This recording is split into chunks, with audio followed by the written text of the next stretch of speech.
The Morristown Sewing School is a little-known and little-recorded facet of Morris County history. Run on a volunteer basis by some of the most prominent women in Morristown throughout the 1880s, it taught local young girls, most of them daughters of tradesmen, practical sewing skills.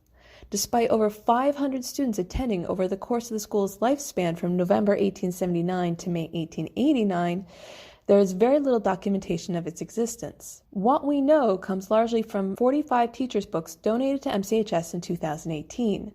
Fortuitously, the books are a goldmine of information as they list not only the teacher of each class, but also the students with their home streets, allowing us to find them in the 1880 census among other records. Thus, they provide fascinating insight into two very distinct strata of Morristown society. What you see here is all the documentation known to exist at the school outside the teacher's books. A brief article from the Morris County Chronicle in 1880 urging for a program for the boys considering the quick success of the sewing school for the girls, another from 1887 petitioning for funds to support the school, and a brief 1890 report to the State Board of Education. That's it. The end. Who organized the school and its origins are still a mystery, although there were organizations such as the Female Charitable Society and the Female Employment Society in Morristown that may have been involved, as many of their members, particularly the Female Charitable Society, were teachers at the school. Thankfully, we can piece together much of the story from the teachers' books.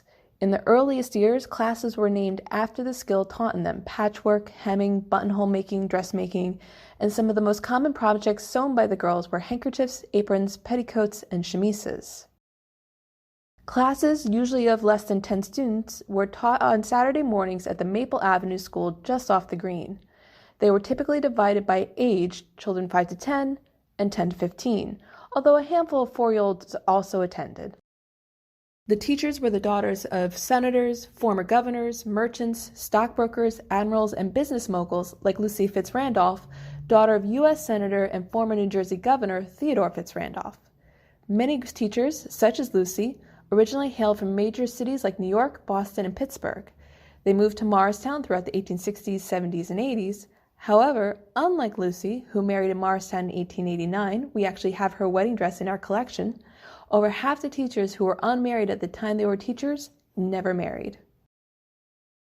The students, on the other hand, were daughters of tradesmen: butchers, bakers, masons, shoemakers, blacksmiths, carpenters, and pretty much every other trade you can think of. Their fathers held steady jobs and were financially stable enough that their mothers typically didn't need to work. A few of them even had servants, although that was the exception rather than the rule, unlike the teachers' families. They also typically lived within walking distance of the green and therefore the school. They lived on all the streets you can see on this map of Morristown, and most lived their whole lives in town or at least in the vicinity.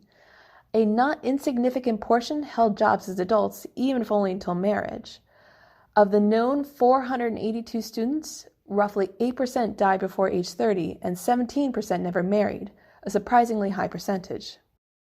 Research into the lives of the students and teachers is still ongoing, but if you would like to learn more about the school, it and Lucy Fitz-Randolph's 1889 wedding dress are featured at Acorn Hall in our exhibit, A Storied Past: History That Made Morris County, through February 2022.